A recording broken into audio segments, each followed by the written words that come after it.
So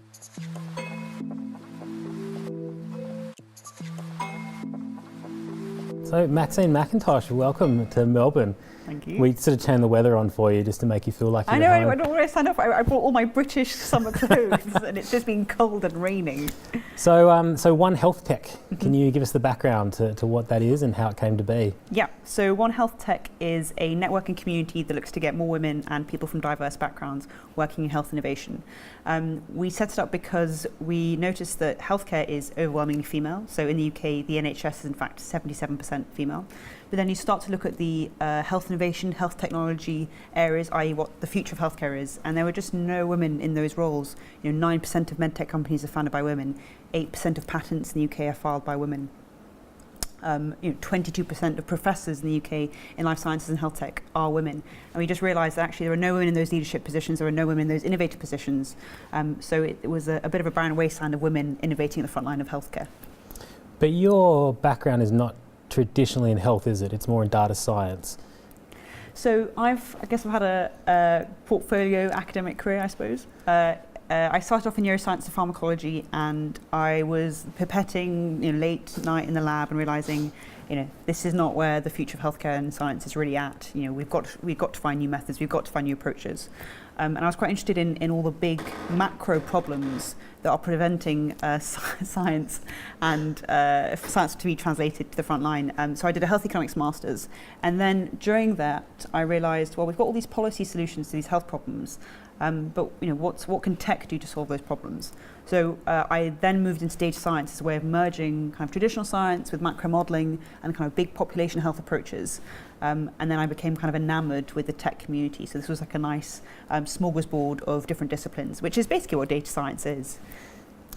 I mean, one of the intentions of Global Ideas is to look at multidisciplinary teams and how they kind of come together to solve health problems.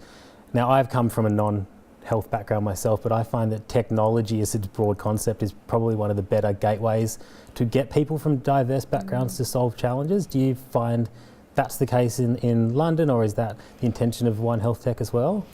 So I definitely think that tech has been a means by which many more people can innovate. If you wanted to be innovative in healthcare before, you had to go through lengthy and expensive clinical trials, for example, which your random person on the street cannot do. But as now, most people can set up an app and put something together with some sort of skeleton on the internet.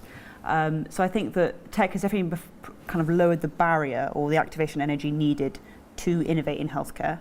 I know we were talking about this before. Everyone's on their phones all the time, and everyone loves technology. But the moment you put that tech, say, in a hospital setting, there's a huge amount of resistance. There's a huge amount of friction.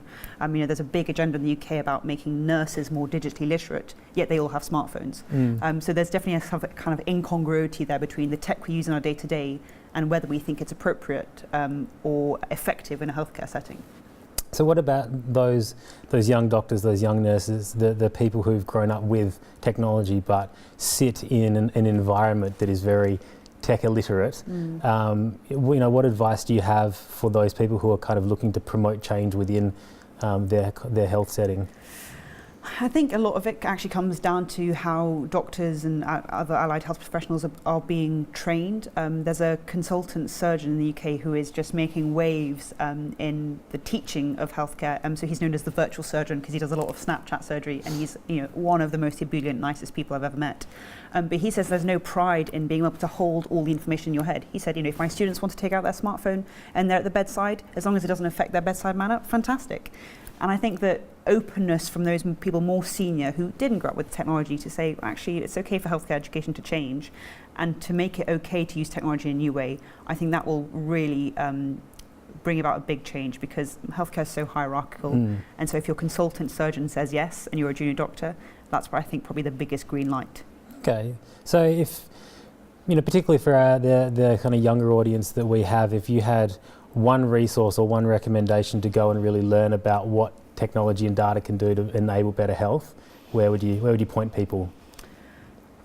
I guess I'm hugely biased, and I would say going to kind of communities and meetups. I think that healthcare can be quite difficult to dip your toe into if you're not from the healthcare sector. There's lots of complicated vocabulary, and I think the same can be said for tech.